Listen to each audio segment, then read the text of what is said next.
대전, 세종, 충남 현안과 이슈를 진단하는 5시엔 대세남.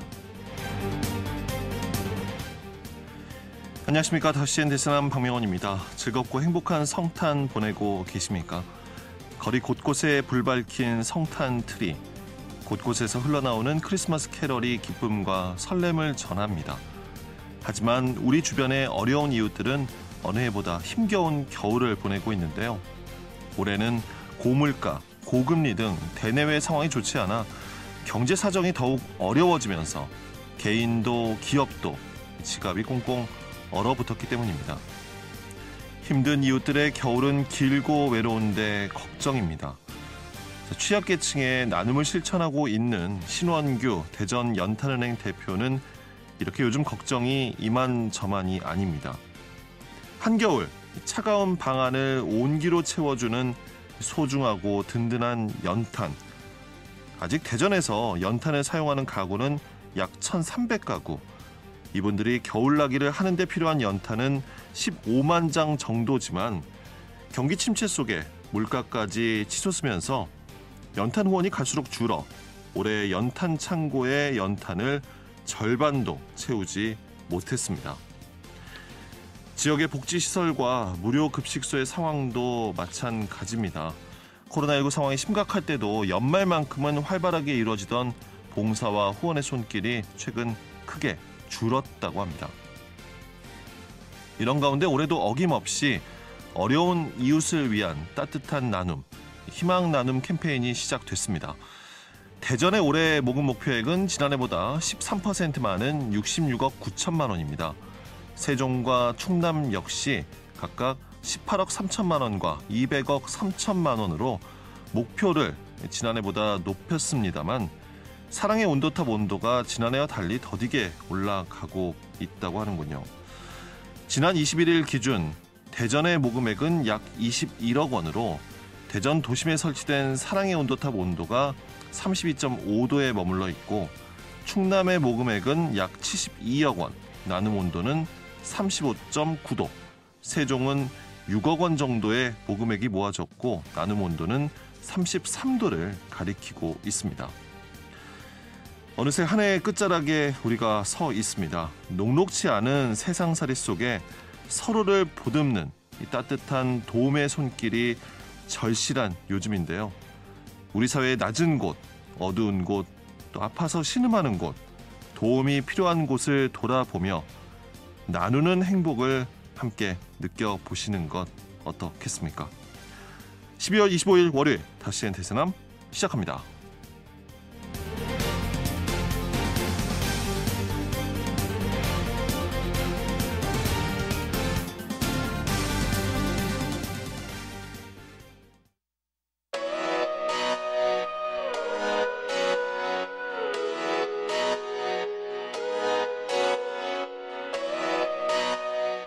다섯 시엔 대세남은 여러분의 참여와 제보로 이루어집니다. 단문 50원, 장문 100원의 유료 문자 샵 2309번, KBS 대세남 유튜브 채널과 페이스북, 카카오톡 채널 5시엔 대세남으로 참여와 제보하실 수 있습니다. 선정되신 분께는 모바일 상품권 보내드립니다. 여러분의 뜨거운 관심과 제보 기다리겠습니다. 오늘 방송은 사전 제작된 녹음 방송입니다. 방송 시점에는 관련 내용이나 상황이 달라질 수 있다는 점 청취자 여러분께 양해 말씀드립니다. 자, 성탄절날 5시엔 대세남 키워드로 보는 뉴스 브리핑 IMTV 정진호 PD와 함께하겠습니다. 정 PD 어서 오십시오. 네, 안녕하십니까. 정진호입니다. 자, 오늘 첫 번째 키워드부터 알아볼까요? 네, 첫 번째 키워드 써보지도 못하고 반납하게 생긴 60억 원입니다. 60억 원이면 너무나도 큰 돈인데 말이죠. 네, 일단은 시간이 참 빠릅니다. 벌써 크리스마스가 왔으니까 올 한 해도 이렇게 좀 저물어 가고 있는데요. 예. 근데 매년 이맘때쯤이면은 정치권 달구는 뉴스가 하나 있죠. 이 바로 내년도 대한민국 정부의 살림살이 규모를 결정하는 이 국회 그 예산안과 민생 법안 처리 문제입니다. 예.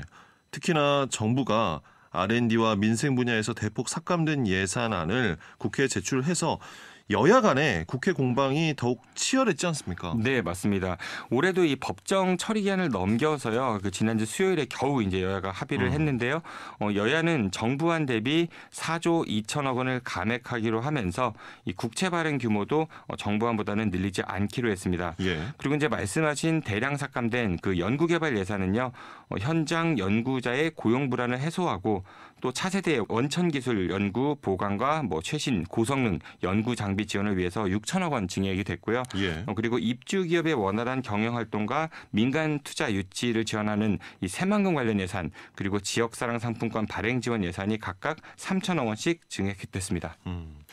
예산 심의 과정에서 야당, 이 더불어민주당이 삭감된 주요 예산을 보완하겠다 이렇게 공언까지 했는데 막상 결과를 보면 그 증액 규모는 크지가 않습니다. 네, 이게 정부안 대비 4조 2천억 원 정도 감액하고 이 다른 분야에서 비슷한 수준으로 증액을 했거든요. 그래서 결과적으로 보면은 정부에서 제출했던 총액과 좀 비슷한 규모이거든요. 그러니까 민주당이 당초 뭐 국채를 발행해서라도 50조 원 정도를 증액하겠다고 했는데 사실상 그 전혀 반영이 되지 않았다고 볼 수 있고요. 예. 또 국채 발행도 정부안대로 하기로 해서 나중에 추경으로 예산 확보하기도 좀 어려운 상황이 돼버렸습니다. 그렇습니다. 그러니까 전반적으로 정부와 여당 국민의힘의 안이 더 반영이 돼서 예산안이 합의가 된 거군요. 네, 맞습니다. 그런데 이번 예산안이 합의되는 과정에서요, 이 지역화폐 예산을 놓고 좀 대전 지역이 시끄럽습니다. 이 바로 정부에서 그 올해 지원된 그 지역화폐 관련 예산 83억 원 가운데 60억 원을 대전시가 반납할 상황에 놓였기 때문이거든요. 예. 그래서 더불어민주당 대전시당은 이장우 대전시장이 직무를 유기했다면서 지역화폐 정책의 원래 취지를 살려 다시 추진해야 한다 이렇게 논평을 좀 내기도 했습니다. 그러니까 이미 지원이 확정된 그런 예산 중에 그러니까 사용할 수 있는 60억 원을 중앙정부에 반납할 상황에 놓였다라는 거군요. 네, 맞습니다. 올해 4월부터 그 대전의 지역화폐 명칭이 온통대전에서 대전 사랑카드로 바뀌었죠. 예. 그러면서 저소득층의 지원을 집중하겠다고 했고요. 그리고 한도와 캐시백도 조정이 됐었습니다. 근데 대전시가 집중적으로 지원한다고 했던 이 저소득층 30만 명 가운데요. 이 대전 사랑카드 발급받은 분 고작 1,500명 정도에 불과했고요. 또 일반 시민들도 비현실적인 충전금, 낮은 캐시백 이런 걸로 이제 이 카드를 외면해서요. 이용 실적이 상당히 저조했고 결국 정부 지원 예산의 72% 정도를 써보지도 못하고 반납해야 할 상황에 놓인 것입니다. 당초에 이장우 대전시장이 주장한 대로 그 저소득층 지원에 집중하겠다는 취지가 이제 보니 이제 실제로는 제대로 실현되지 않았다라는 지적이 나오겠군요. 네, 그래서 이제 야당을 비롯한 시민사회 반발도 좀 상당히 거센데요. 21대 마지막 국회 예산 심의에서 이 내년도 지역화폐 관련 예산 3천억 원이 증액됐다고 말씀드렸지 않습니까? 예. 그 대전시가 내년에는 좀 계획을 잘 세워서 이렇게 받은 예산을 반납하는 상황 이건 좀 만들지 않으면 좋겠습니다. 예. 자, 이어서 두 번째 키워드 알아볼까요? 네, 두 번째 키워드는 국가정원의 개발 기조를 더한다고요입니다. 대전의 그 노르벌 국가정원 조성 내용입니까? 네, 맞습니다. 이 대전시가 대전 서구 흑석동 일대에 조성하려는 이 노르벌 국가정원 조성 사업이 이 졸속 추진으로 인해서 현실성이 떨어진다. 뭐 이런 지적이 나왔었죠. 예. 더불어민주당 소속 대전시의회 김민숙 의원에 따르면요, 대전시가 당초 책정한 예산 1,300억 원, 이거를 1,600억 원으로 늘렸다고 하는데 일단 대전시비 640억 원 이거 확보도 불투명하고 또 중앙투자사업 심사 이거 통과도 장담하기 어렵다 이렇게 김 의원은 주장하고 있습니다. 상황이 어려운데 기존 계획보다 예산이 왜 더 늘어나게 된 겁니까? 네, 일단 대전시는 오는 2027년까지요. 이 흑석동 일대 123만 제곱미터에 이 지방정원을 조성해 놓고 이 3년간 운영하다가 이를 국가정원으로 승격시키겠다. 뭐 이런 계획을 내놨었는데요. 근데 지난해 11월 이 대전시가 기존 계획에서 공원 조성 면적을 약 20만 제곱미터를 더했고요. 그러면 사업비가 300억 원 정도 늘어나게 됐습니다. 하지만 국비 신청을 보면요. 기존 계획이 국비가 227억 원이었는데 이거를 90억 원으로 대폭 낮춰버렸고요. 예. 대신에 이제 대전 11을 기존 308억 원에서 642억 원으로 2배 넘게 늘렸습니다. 예. 기존 계획보다 공원 면적을 늘리면서 늘어나는 사업비에 대해 국비 지원은 대폭 줄이는 대신 대전시의 시비 투입을 2배 넘게 또 늘렸다는 거군요. 네, 그리고 이제 김 의원 따르면요, 이 전국에 등록된 지방 정원이 4곳이고 그 현재 27곳이 이제 지방 정원을 조성하고 있는데, 많군요. 네, 과연 노루벌 정원이 이 국가 정원으로 지정될 만큼 이 경쟁력을 확보하느냐, 이건 문제를 좀 제기를 했거든요. 이 국가 정원 취지 자체가 환경보호, 뭐 보건 이런 것들이 목적인데, 대전시 계획을 보면은 노루벌의 그 자연 녹지를 훼손하고 그 자리에 리조트와 같은 관광 자원 개발에 초점이 맞춰져 있어가지고 이거 중앙 정부의 심사 통과를 장담하기 어렵다, 뭐 이렇게 주장하고 있는 것입니다. 국가정원인데 환경 파괴 우려도 제기가 되고 있다는 거군요. 네, 그래서 환경단체도요, 이 일대가 1등급 녹지고 그 멸종 위기종이 있는 그 환경이 잘 보존된 개발이 불가능한 지역인데 이거를 해제하고 개발하겠다는 거, 이거 좀 도저히 이해할 수 없다면서요. 대전시가 공원을 조성하려는 곳은 또 이제 상습 침수구역으로 이 공원 조성해놔도 문제가 생길 수밖에 없다, 이렇게 주장하고 있습니다. 여러 지적이며 우려에 대한 대전시의 입장은 어떻습니까? 네, 이에 대해서 대전시는요, 이 국비 지원이 있는 사업이라서 도전할 수밖에 없고 또 이제 정부의 개발 정책 기조에 발맞춰 추진할 수밖에 없다라면서요.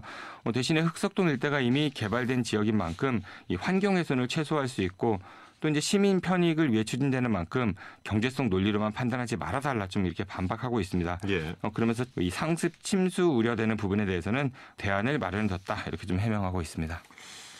국가정원이라 해도 대전시가 이 개발에 대해서는 좀 더 신중해야 하지 않나 싶습니다. 네, 맞습니다. 이게 정말로 정부의 개발 정책 기조에 발맞춰서 국가정원을 간다, 이거 좀 이해가 되지 어렵고요. 그리고 자연이라는 게 한번 훼손되면은 복구하는 데 좀 상당한 시간, 돈 이런 것들이 들지 않습니까? 그렇습니다. 그래서 이 그 대전에서 노루벌, 여기는 이제 대전에 몇 개 남지 않은 천혜의 자연을 담은 곳이니까요. 예. 그리고 또 접근성도 나쁘지 않은 편이고요. 그 대전시가 이 특징을 잘 살려가지고 시민들이 잘 쉬고 즐길 수 있는, 그리고 후손에 물려줄 소중한 환경, 이거 훼손하지 않는 방법을 잘 고민하면 좋겠습니다. 예.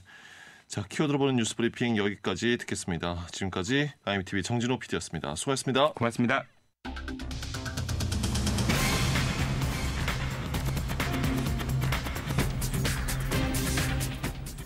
다섯 시엔 지역의 이슈와 현안을 진단합니다. 5시엔 대전, 세종, 충남 지역민의 목소리를 듣습니다. 5시엔 시사라디오, 5시엔 대세남이 있습니다. 다시엔 대세남 집중 인터뷰 이어집니다. 앞서 말씀드린 것처럼 연말 연시를 맞아 우리 주변 어려운 이웃들을 돕기 위한 모금 캠페인이 시작됐습니다. 지난 1일부터 시작한 희망 2024 나눔 캠페인은 어느덧 중반을 향해 달려가고 있는데요. 기부로 나를 가치 있게, 기부로 대전을 가치 있게를 주제로 사회에서 소외되고 어려움을 겪는 이웃들에게 희망과 따뜻함을 전하는 의미를 담고 있습니다. 정성으로 모이게 되는 기부금, 그렇다면 얼마나 가치 있게 쓰일지 들어보겠습니다. 사회복지공동모금회 대전지회 모금사업팀 유미라 대리 전화 연결되어 있습니다. 안녕하십니까? 네, 안녕하세요. 예, 12월의 시작과 함께 희망 2024 나눔 캠페인도 진행이 되고 있습니다. 대전시청 남문광장에 사랑의 온도탑도 세워져 있는데요. 아직 한 달이 안 됐습니다만 온도탑의 온도 잘 올라가고 있습니까? 네, 말씀하신 대로 저희가 한 해를 마무리하는 12월이면 전국 17개 시도에 사랑의 온도탑이 세워지면서 연말연시 시민들의 나눔 참여를 독려하고 있습니다. 저희 온도탑은 희망 나눔 캠페인 기간 동안 세워지며 캠페인 나눔 목표액에 1%가 모일 때마다 1도씩 오르게 됩니다. 예. 저희 대전 지역에서는 대전역 동광장과 지하철 서대전 내거리 역산에 온도탑이 세워져 있습니다. 대전시의 목표액은 현재 저희 66억 9천만 원으로 12월 20일 기준으로 캠페인 모금액은 22억 원이며 현재 32도입니다. 지난해에 비해서는 다소 온도가 조금 더디게 오르고 있는 실정입니다. 예. 장기 경기 침체, 고물가 등의 여파인지 기부가 줄고 있다라는 안타까운 소식이 그래서 전해지기도 하는데요. 기부 문화에 대한 최근 전반적인 사회 분위기, 지역의 분위기 어떻게 보고 계십니까? 네, 코로나19가 종식되고 경제 상황이 나아질 것을 기대했는데 여전히 고물가, 구금 및 고환율의 선고시대로 시민분들의 어려움은 여전한 것 같습니다. 저희 대전 지역은 타 지역에 비해서 대기업이 좀 부재한 환경적인 측면이 있어 큰 성금의 참여도 저조한 부분이 있는데요. 예. 특히나 올해는 기존 기부에 참여하던 기업들도 기부금을 조금 줄이시거나 기부 참여를 좀 하지 않는 경우가 많은 것으로 봐서 경기가 더욱 어려운 것으로 추측이 됩니다. 예. 이러한 상황 속에서는 대전 시민분들께서 주변 이웃을 생각하는 마음을 담아서 적은 금액이어도 좀 십시일반 함께 참여해 주시는 것이 중요하다는 생각이 드는데요. 대전 시민분들의 많은 관심과 참여를 부탁드리겠습니다. 네.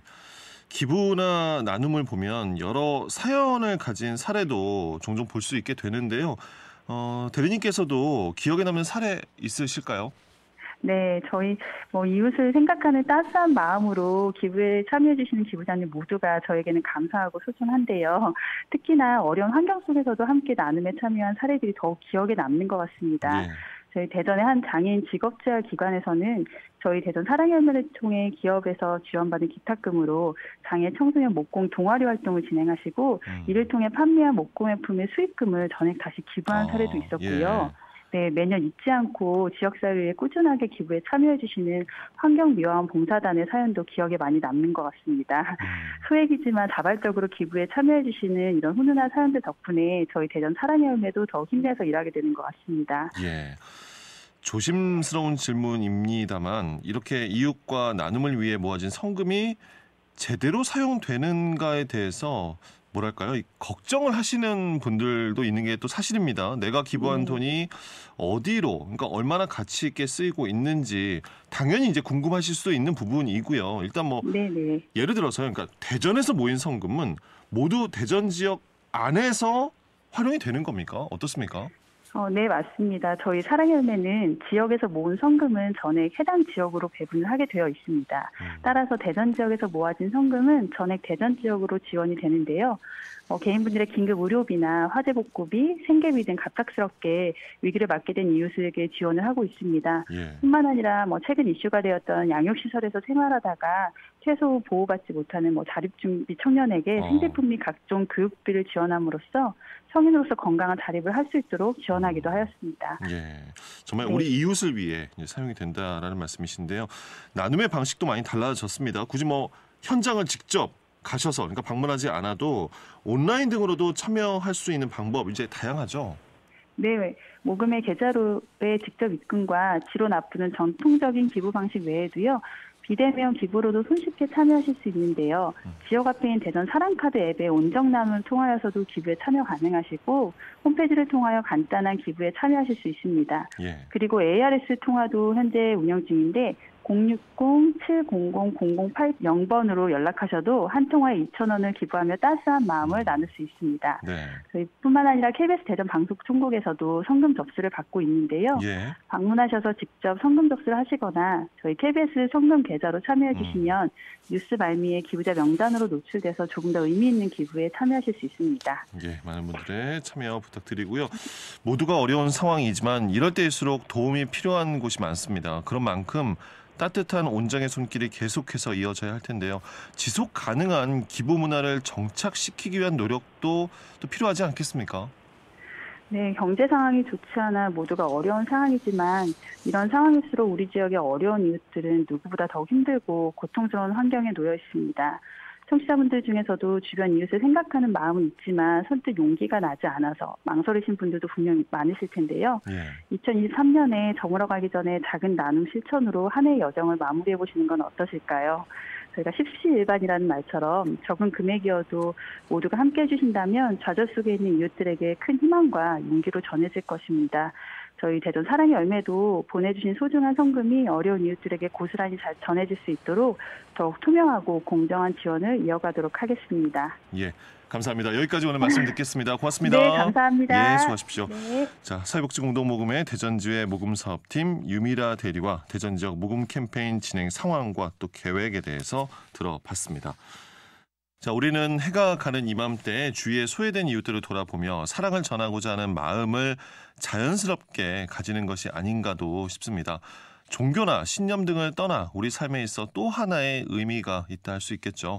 성탄절을 맞이해서 지역에서 어려운 이웃들을 위해 애써오신 분이죠. 베델의 집 조부할 실무 목사와 성탄절이 가지는 의미를 함께 생각해 보고 또 대한민국의 현 시국에서 혼돈을 딛고 나아가는 데 필요한 종교의 역할에 대해서도 이야기 나눠보도록 하겠습니다. 자, 전화 연결되어 있습니다. 여보세요. 조보할 목사님 나와 계시죠? 네, 안녕하세요. 예, 안녕하십니까. 성탄절, 목사님께서는 성탄을 어떻게 보내십니까? 성탄은 목사이다 보니까 성탄 예배를 드리고 예. 주로 이제 가족들과 함께 지내는데요. 예. 그 지난 22일 동짓날이죠. 거리에서 죽어간 그 노숙인 또 홈리스를 추모하는 추모제를 가졌습니다. 또 동짓날이라 팥죽도 나눴습니다. 그러셨군요. 예. 예. 심각한 기후 위기 시대를 맞닥뜨리고 있고 또 전쟁과 많은 사회적 참사로 인한 우리 사회에서 갈등과 혼란이 있는 이 시대인데 성탄절의 의미는 그래서 더욱 크게 다가오는 것도 같습니다. 올해 성탄절의 의미를 목사님께서는 어떻게 느끼고 계십니까? 성탄의 의미는 뭐 매년 달라지는 것은 아닙니다. 그 예수님이 사람들이 굉장히 천하게 여기는 마국간 말구유에 태어나셨다. 예. 이것을 우리는 이제 성육신하셨다 이렇게 교회에서는 표현을 하는데 예. 하나님이 사람이 되어서 낮고 천한 곳에 오셨다라고 하는 거죠. 네. 근데 이 이야기를 그 돌아가신 신영복 선생님이 이제 이런 말씀을 하셨어요. 사람들 살 길은 연대다. 근데 그 연대는 그냥 연대가 아니라 하방 연대를 해라. 예. 뭐냐면 높은 곳이 아니라 낮은 곳에 또 이제 부자가 아니라 가난한 사람들이 그 처한 곳에서 곳을 바라보고 또 그들을 위해서 생활해라라고 하는 그런 말씀을 하셨는데 저는 성탄의 의미는 우리 사회의 중심, 우리 보통 사람의 몸의 중심은 어디라고 생각하시나요? 그 뭐 심장이라고 얘기하고 머리라고 얘기하고 예. 얘기하는데 네. 흔히 저희는 사람의 몸의 중심은 아픈 곳이다 이렇게 이야기를 하거든요.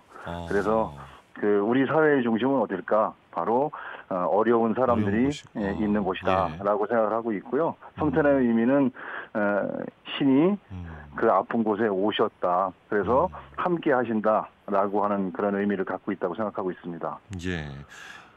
목사님께서는 목회 활동을 하시면서요. 지역사회 활동에도 적극적으로 이제 참여를 오랜 기간 해오고 계시는데요.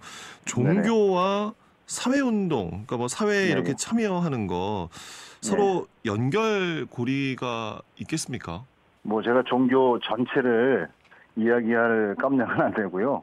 제가 이제 그 개신교 목사니까 그 기독교 입장에서 이야기를 해보면 한마디로 개신교의 신앙은 두 가지 차원으로 이야기합니다.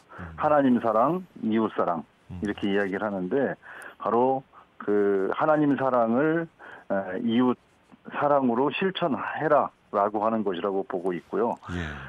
그 우리 사회에 이웃 사랑을 실천한다는 것은 제가 앞서 말씀드렸던 그 아픈 곳, 그 어려운 사람들을 위해서 사는 거라고 생각들어요. 우리 사회에 정말 아픔이 많았죠. 그 이태원 참사도 있었고 또 그 홍수로 인해서 돌아가셨던 분들도 이제 사회 참사가 있었습니다. 또 우리 사회가 가장 해결해야 될 문제라고 보는 양극화 문제가 있는데 특별히 정규직과 비정규직 문제가 우리 사회에 있는데 이런 다양한 문제들을 그를 어떻게 극복하고 통합하고 또 서로 화해하고 발전적인 대안들을 찾아 나갈 것인가.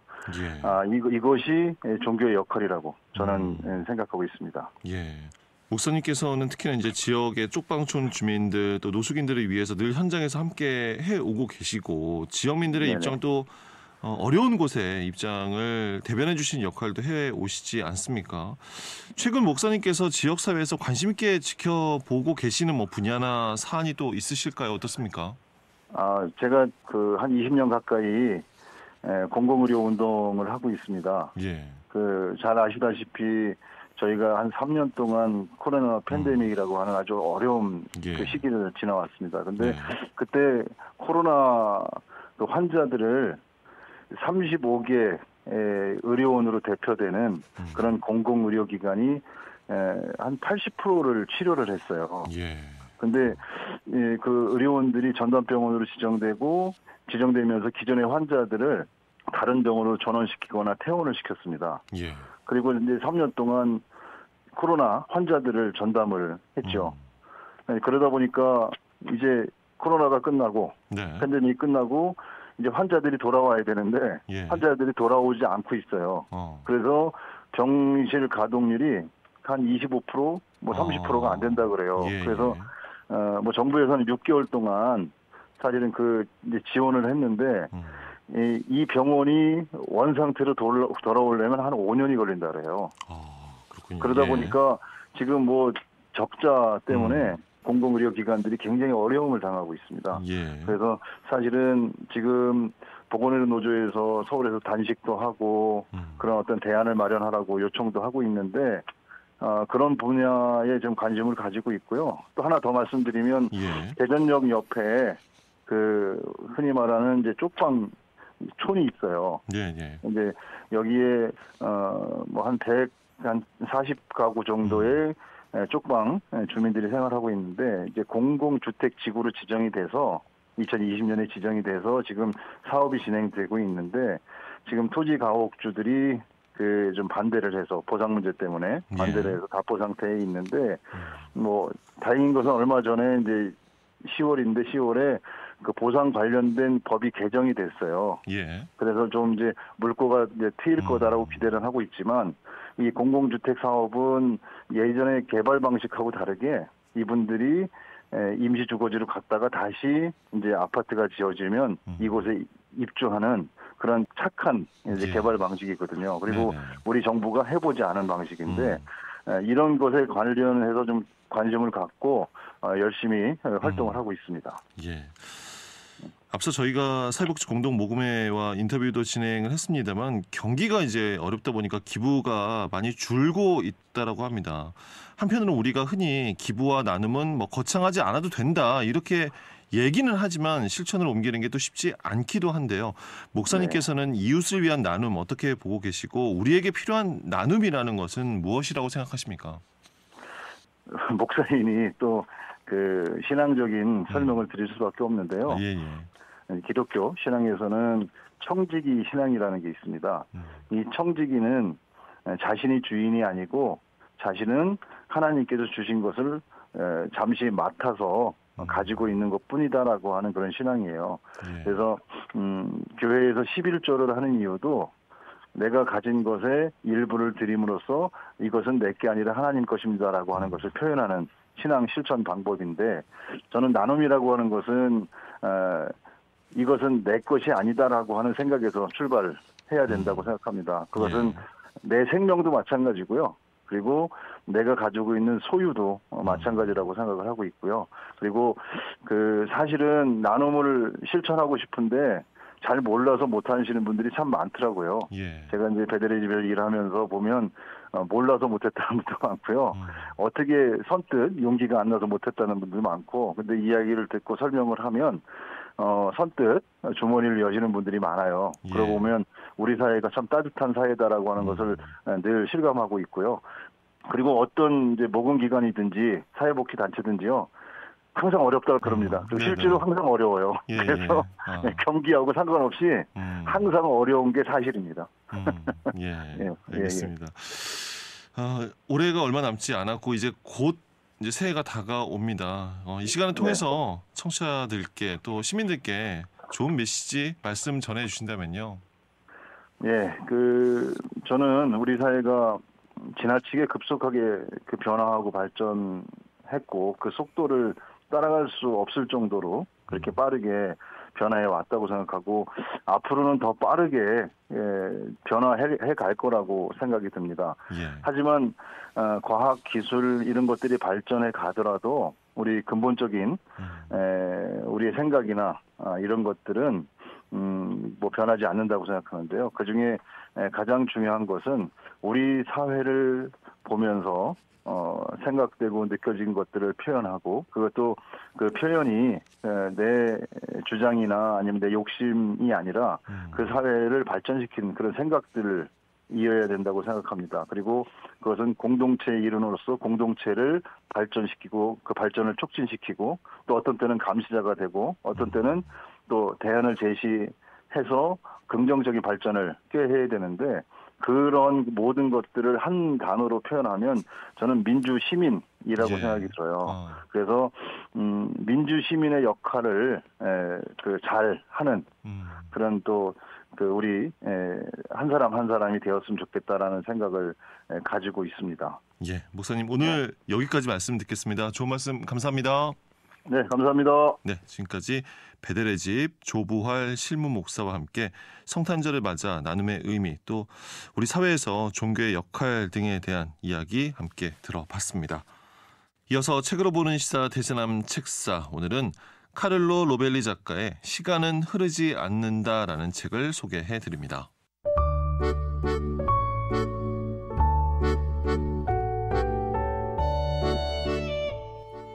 사회 이슈와 현안을 한 권의 책으로 말합니다. 희망의 책과 함께하는 책으로 보는 시사 대세남 책사. 안녕하세요. 희망의 책 대전본부 박주환입니다. 뉴턴 역학에서 시간은 절대적이고 불변의 흐름입니다. 그래서 세상에는 내가 다 알지 못하지만 절대적인 시간이 있고 그 시간에 밀려서 어쩔 수 없이 흘러가는 것이 우리 인생이라고 생각합니다. 그런데 아십니까? 정밀하게 측정할 수 있다면 나의 머리 위에 흘러가는 시간과 발밑에 흘러가는 시간이 서로 다르다는 것을요. 오늘 소개할 책 시간은 흐르지 않는다는 카를로 로벨리의 시간의 개념은 다르게 이야기하고 있습니다. 그는 시간은 흐르는 강이 아니라 거대한 거미줄이고 내 앞 책상부터 은하계까지 연결되어 있어 거미줄이 부드럽고 매끄러운 것이 아니라 작은 매듭과 같이 연결되어 있다고 합니다. 이 각각 매듭이 시간의 한순간입니다. 꼭 영화를 프레임별로 보는 것과 같습니다. 각 프레임은 순간이지만 함께 모으면 이야기를 전해주는 것 같이 시간은 그 이야기이며 우리 모두 그 일부분입니다. 그렇다면 왜 시간이 흐르는 것처럼 느끼는 걸까요? 그것은 엔트로피라는 것 때문입니다. 어지러운 방을 상상해 보세요. 처음에는 가지런하고 잘 정리전돈되어 있는 방이 시간이 지나면서 옷들이 어지러워지고 양말이 흩어지고 혼란이 지배합니다. 시간도 마찬가지입니다. 자연스럽게 무질서로 향하는 경향이 있습니다. 그 엔트로피가 이미 어지러진 과거는 고정되어 보이게 하고 어떻게 어질러질지 모르는 미래는 예측할 수 없게 만듭니다. 시간은 흐르지 않는다라는 시간에 대한 우리의 고정관념을 깨는 책입니다. 우리 안에 만물 안에 각자의 시간이 있고 매듭 같은 순간이 기억되고 있습니다. 그 기억의 연결이 바로 나의 시간입니다. 우리가 시간을 이해하면 현재를 소중히 여기고 모든 것 간의 연결성을 이해하는 데 도움이 됩니다. 연말연시 모두 바쁜 시간을 보내고 계실 것입니다. 이번 연말은 특별히 절대적일 것 같은 남이 정해놓은 시간에 따라 어쩔 수 없이 떠밀려서 가지 마시고 오직 나에게만 있는 시간, 소중한 기억의 매듭을 만들어 보시길 바랍니다. 책 속 한 구절을 소개하면서 마치겠습니다. 우리는 이 공간, 우리 신경들의 연결 속 기억의 흔적들에 의해 펼쳐질 초원이다. 우리는 기억이다. 우리는 추억이다. 우리는 아직 오지 않은 미래에 대한 갈망이다. 기억과 예측을 통해 이런 식으로 펼쳐진 공간이 바로 시간이다. 때로는 고뇌의 근원이지만 결국은 엄청난 선물이다. 5시엔 대세남 독서 캠페인이자 우리 사회 전반적인 문제들을 책을 통해 함께 고민해보는 책으로 보는 시사 대세남 책사. 오늘은 희망의 책 대전본부 박주환 이사께서 카를로 로벨리 작가의 시간은 흐르지 않는다라는 책을 소개해드렸습니다.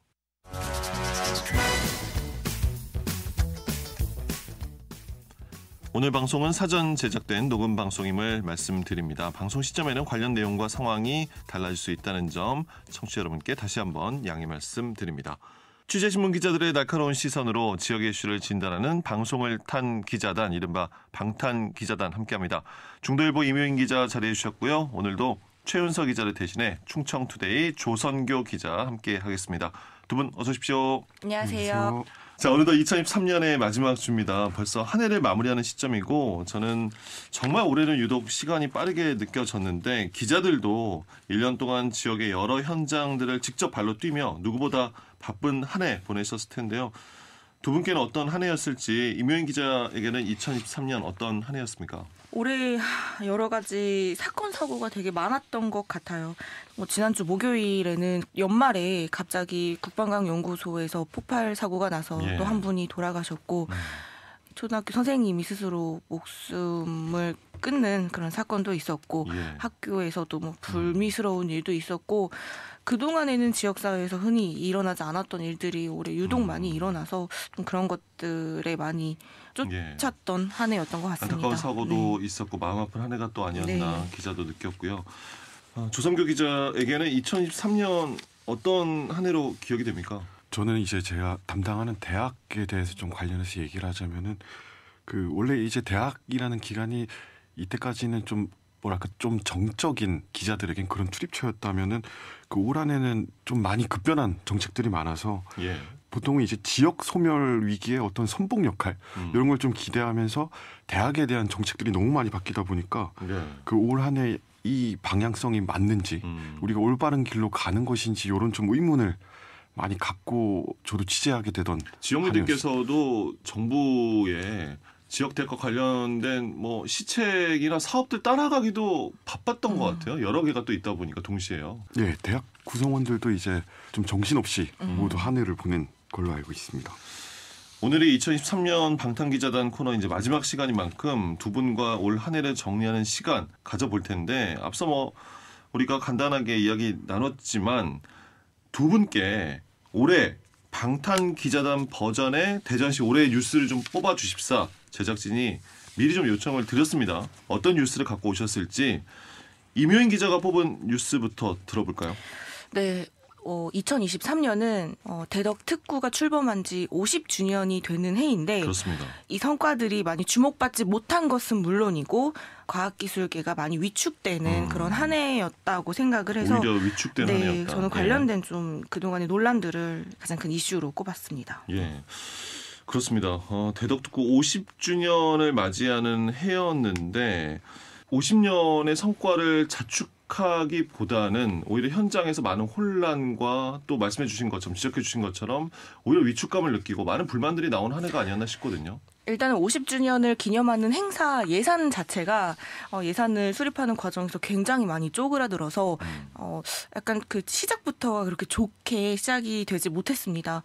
어렵게 준비한 행사도 VIP가 언제 오는지만 쫓고 있다가 부대 행사인 기념 전시 행사나 이런 행사들이랑 기념식 본 행사가 따로 이렇게 열리는 그런 모습도 있었고요.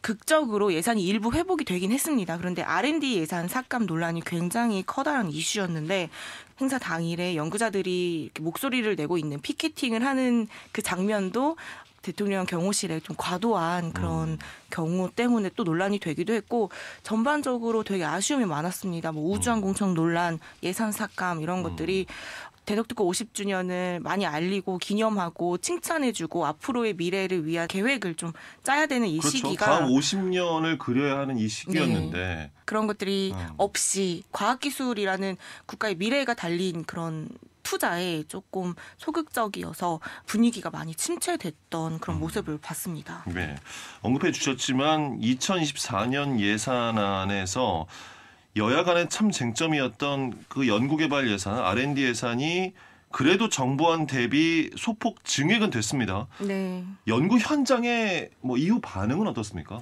올해 대비 2023년 대비 5조 원이 넘게 국가 R&D 예산이 삭감이 됐습니다. 그런데 이 중에 6천억 원이 증액이 됐는데요. 연구 현장에 물어보니까 이렇게 예산이 증액이 됐더라도 하나도 이 증액된 예산을 받지 못하는 기간이 절반 이상이다라고 꼭 필요했던 예산들, 예를 들어 슈퍼컴퓨터를 운영하기 위한 요금 뭐 이런 수준들의 또는 뭐 정말 최소한의 인건비 수준이기 때문에 현장에서는 근데 너무 적다라는 반발은 계속 이어지고 있습니다. 예산을 삭감한 것 자체에 대해서도 현장 연구자들이 반발을 하고 있는데, 또 하나는 지금 정부에서 굉장히 카르텔을 그렇죠. R&D 많이 카르텔 얘기를 하고 있는데 50주년인 이 마당에 사기를 이렇게 올려줘도 치켜 세워줘도 모자랄 마당에 그동안 열심히 정부가 시키는 대로 체제 안에서 연구를 해온 사람들을 카르텔 취급하는 이런 것들이 더 50주년을 좀 빛을 발하게 하는 게 아닌가 싶습니다. 예. 임현 기자는 대덕 특구, 특히 이제 연구개발 R&D 예산이 큰 폭으로 삭감된 것에 대한 현장의 이야기까지 뉴스로 꼽아주셨고, 유례없는 R&D 예산 삭감에 우주항공청 설립과 관련된 이슈, 지역에서는 상당한 논란이지 않았습니까? 이 이슈는 사실 뭐 작년에도 계속 있었던 이슈인데 결국에는 사천으로 가는 게 거의 뭐 확정이 된 거고요. 지역에서는 이 문제 때문에 굉장히 많은 논란이 있었죠. 뭐 항우연과 천문연을 어떻게 할 것이냐를 놓고 정말 연구 현장에서는 뭐를 해야 어떻게 해야 되는지 모르겠다라고 할 정도로 논란이 있었는데, 항우연과 천문연을 우주항공청 산하로 두는 걸로, 그러니까 약간의 기관의 지위가 바뀌는 것으로 일단락이 됐고요. 근데 지역에서는 이 우주항공청을 사천이 아닌 지역에 둬야 된다라는 의견이 계속 있었는데 대통령 공약이라는 이유로 결국에는 지역에 두는 것은 실패를 했습니다. 예. 우주항공청 설치 및 운영에 관한 특별법은 아직도 이제 국회에서 완전히 통과가 된 것은 아닙니다. 네.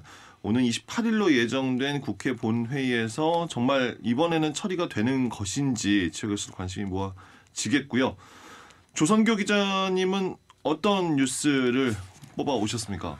올해 이제 서울 서희초 사건에 이어서 그 대전에서도 비극적인 사건이 있었는데 그 지난 9월 그 학부모들의 악성 민원에 시달리다가 그 극단적 선택을 한 대전 초등학교 교사 사건이 있었습니다. 예. 그 사회적으로 공분이 일었었는데 그 대전에서도 이제 교육계 안팎에서 그 이 교사분의 죽음이 좀 헛되지 않게 그 많은 좀 움직임이 있었는데요. 그 당시에 이제 그 학부모들은 이 선생님을 대상으로 아동학대 뭐 고소를 진행하기도 하고 검찰에서 이제 무혐의 결정이 나왔음에도 불구하고 반복적으로 이제 민원을 제기하면서 좀 괴롭힘, 악성 민원을 좀 많이 가했던 걸로 밝혀졌습니다. 당시에 지역에서 이제 상당한 파장이 일었었는데요. 벌써 이게 100일이 지났습니다. 현재 경찰 조사라든지 이후에 뭐 진행된 상황이 있습니까? 그 현재는 이제 반복적으로 민원을 제기했던 그런 학부모들이 그 정상적인 교육 활동을 침해했다고 보고 그 학부모들에 대해서는 공무집행 방해 등 혐의로 이제 경찰에 수사를 의뢰한 상태고요. 예. 그리고 유족 측이 또 명예훼손 혐의로 그 학부모 8명이랑 학교 관리자 2명 등에 대해서 이제 고소를 진행해서 이제 경찰 조사가 진행 중인 상태입니다. 서울 서희초 교사 사망 사건 관련해서는 이제 무혐의로 해서 결론이 났는데 아직 이제 대전 초등학교 교사 사망 사건과 관련해서는 경찰 조사가 진행 중이고 교사 노조라든지 전국 교직원 노동조합이라든지 또 유족 측에서도 많은 좀 서명 운동도 벌이기도 했고요. 움직임이 상당히 있지 않았습니까? 이 숨진 교사분의 그 순직을 좀 인정을 하기 위해서 지금까지 전국에서 그 3,610명이 서명에 동참했고요. 그 노조와 그 유족 측이 순직 신청서를 작성해가지고 제출을 한 상태입니다. 예. 그리고 또 이 선생님이 악성 민원에 좀 시달릴 당시에 같은 자리에 있던 그 교장과 교감이 있었지만 그 도움을 주지 않았다. 이런 기록을 남긴 적이 있는데 그 관련해서 또 시교육청에서 별도로 징계 절차를 진행 중인 것으로 알고 있습니다. 예. 되게 저 개인적으로는 충격적인데 이제 징계 대상자인 분들이 곧 퇴직을 앞두고 계시다고 합니다. 근데 징계도 결정이 된다고 해서 바로 확정이 되는 게 아니고 그 징계에 대한 재심 청구나 이의 신청 이런 기간들이 있어서 사실상 그 징계가 적용이 되는 기간은 굉장히 짧고 내년 2월 정도에 퇴직을 한다고 하면은 예를 들어서 감봉이라고 하더라도 그게 굉장히 기간이 짧은 거죠. 네, 좀 안타깝다는 생각이 들기도 했습니다. 예. 무엇보다 이러한 사건 이후에 지역에서도 교권이 제대로 서야 한다. 각종 대책들도 마련하고 여러 교육 구성원들 간의 논의도 있었는데요. 현장에서의 변화는 어떻습니까? 지금 대전시 교육청에서는 이제 사건이 벌어진 뒤에 교육활동 강화 10대 방안을 발표했는데 그 내용이 이제 모든 학교에 녹음 전화기 설치, 그리고 교원 안심번호 서비스 제공, 악성 민원 전담부서 신설, 또 피해 교원에 대한 원스톱 지원 체계 구축. 전국 최초로 시행이 된 건데 이제 한 학교당 한 변호사 그 제도를 시행해가지고 그 지난달 변호사 65명을 위촉한 상태인데요. 근데 문제는 항상 뭐 그렇듯이 이런 것들이 이런 계획이 그 현장에서 어떻게 좀 실효성을 갖추고 안착할 수 있는지 그런 지점은 앞으로 이제 지켜봐야 되는 상황입니다. 예. 일선 교육 현장에서 교권 추락의 사태 반복되지 않기를 좀 더 촘촘한 대책, 또 현장이 고려된 방안 등이 마련되기를 바라고요. 두 분이 뽑아온 이제 올해 대전시 뉴스와 관련된 얘기 들어봤고, 대전시도 자체 선정한 21개 시책을 시민들에게 소개를 하고 시민투표를 진행을 했습니다. 이 결과 방탄 기자단 두 분도 보셨을지, 혹시나 두 분도 투표에 참여하셨습니까? 저는 투표에 참여하지는 못했습니다. 지난 5일부터 15일까지 온라인 투표로 진행이 됐고요. 한 19,000여 명 정도가 이 투표에 참여를 했습니다. 8.9%가 가장 많은데 가장 많은 뉴스가 전국 유일 출산율 증가가 꼽혔습니다. 그리고 2위로는 대전 영시축제, 그리고 3위는 도시철도 2호선 수소트램 확정, 뭐 이런 다 좋은 성과 위주로 나왔습니다. 사실 이제 정확히 짚어보자라고 하면은 완결된 것이 아닌 것들도 많이 있습니다. 그러니까 여전히 해결해야 될 점, 넘어야 할 산이 있는, 그러니까 과제가 남아있는 사안들이 또 많이 있는 거거든요. 그렇습니다. 5위로 우주산업 클러스터 조성 본격화가 있는데요. 아직 우주산업 클러스터가 지정되고 나서 우리 지역사회에 달라진 게 하나도 없어요. 이런 것들은 이제 앞으로 해야 될 것들이 더 많이 중요한 과제들이 남아있다. 그리고 잘 해야 된다. 라고 봅니다. 저 같은 경우에는 이제 3위에 오른 도시철도 2호선 수소트램 확정 이런 부분을 보면은 이게 가능할까라는 의문이 좀 많은데 아직도 그렇습니까? 그 제가 2019년에 이제 수소 충전소를 확충할 당시에 그 수소차에 들어가는 그 1kg의 수소 이제 7,000원 정도에 가져온다고 하더라고요. 근데 그거를 이제 8,000원에 그때 당시엔 판매를 했었는데 그 시설이나 부품 그리고 뭐 점검 비용부터 해서 또 수소 자체가 운송하는데 굉장히 돈이 많이 든다고 하더라고요. 비용을 사실 회수를 하려면 키로당 2만 원 정도에 사실 팔아야 된다였는데 좀 획기적으로 과학기술이 좀 발달하지 않은 이상은 그 정도의 그 부담 규모가 그 지자체가 짊어져야 될 짐이 좀 있다고 봅니다. 근데 그 대전에 같은 경우에는 이게 뭐 수소가 생산되거나 어떤 뭐 다른 기능들이 없기 때문에 그 운송을 해서 다 가져와야 될 텐데 그 울산과 달리 좀 상황이 다른 상황인데요. 그래서 이런 것들이 저는 개인적으로 어떻게 풀어나갈 것인지 좀 의문이 좀 남아 있습니다. 특히나 이 대전시정 10대 뉴스의 시민 온라인 투표 같은 경우에는 21개 예시, 물론 현실적인 이유는 있겠죠. 뭐 주관식으로 다 진행하기는 어려울 테니까. 하지만 21개 예시를 가지고 시민들이 이제 그 안에서 투표를 하는 방식인데 모르겠습니다. 그러니까 대전시의 성과를 시민들께서 혹시 좀 시간이 지나서 잊으셨나 이런 것도 있었습니다.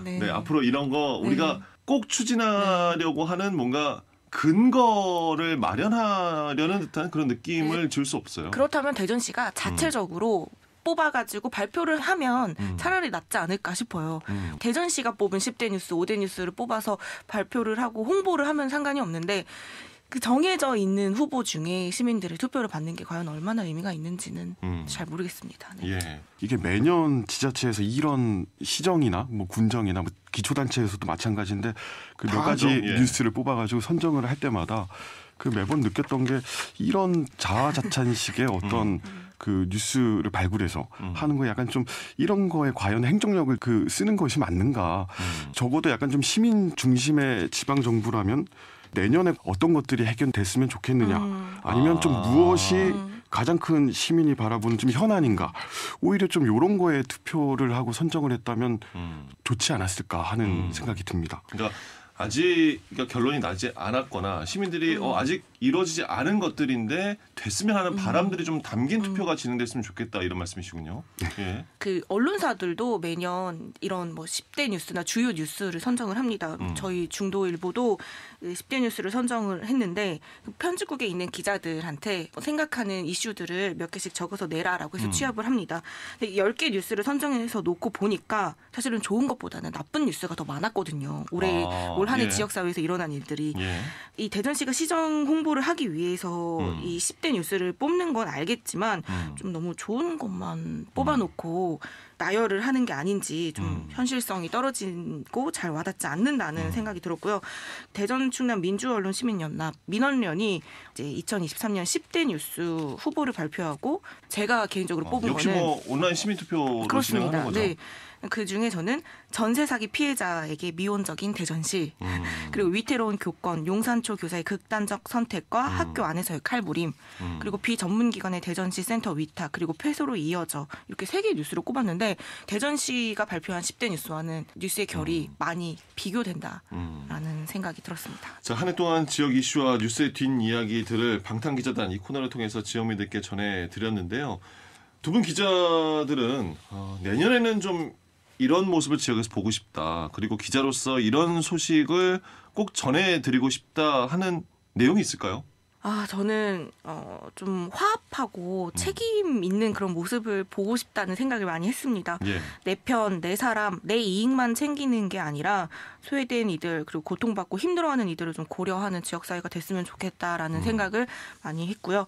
뭐 내년에 많은 예산들이 깎였거든요. 그래서 미래를 위한 준비도 부족한 상황에서 철저히 해야 될 것 같고 힘든 시기에 다들 힘내셨으면 좋겠다라는. 네. 전 대학을 예로 들 수밖에 없는데 그 올 한 해 이제 고등교육 정책들이 급변하다 보니까 대학가의 풍기는 그런 패러다임이 많이 변화했는데 전 거기서 굉장히 좀 의미가 있다고 봤던 것들이 이제 대학들이 각자 도생이 아니라 다른 타 대학 아니면 타 권역 대학까지 해서 이제 좀 손을 잡고 함께 가야 우리가 이제 살아남는다.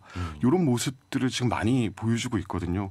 지금 올 한 해 대학가의 키워드가 벽을 허무는 것인데 함께 벽을 허물고 나아가는 모습들이 사회 전반에 좀 있었으면 하는 바람입니다. 예. 자, 방탄기자단 오늘은 기자들이 뽑은 올해 대전 뉴스 이렇게 정리해봤습니다. 다음 시간에는요. 새해 달라지는 시정과 또 2024년 새해 주목해야 하는 지역의 주요 이슈 등을 짚어보도록 하겠습니다. 중도일보 임효인 기자 감사드리고요. 또 2주 동안 또 빈자리를 메워주신 충청투데이 조선교 기자도 감사드립니다. 두 분 고맙습니다. 고맙습니다. 성탄절에 보내드린 5시엔 대세남 오늘 순서 여기까지입니다. 혹독한 물가에 팍팍한 살림, 또 거기에 추운 날씨에 몸과 마음이 움츠러든 크리스마스가 아닐까도 싶지만 마음만큼은 그 어느 때보다 따뜻하고요. 또 온기 가득한 성탄마저 보내시길 바랍니다. 5시엔 대세남 오늘 끝곡 매튜 홀과 메건 무어가 부른 When Christmas Comes to Town 이 노래 전해드리면서 저는 내일 다시 인사드리겠습니다. 지금까지 박민원이었습니다.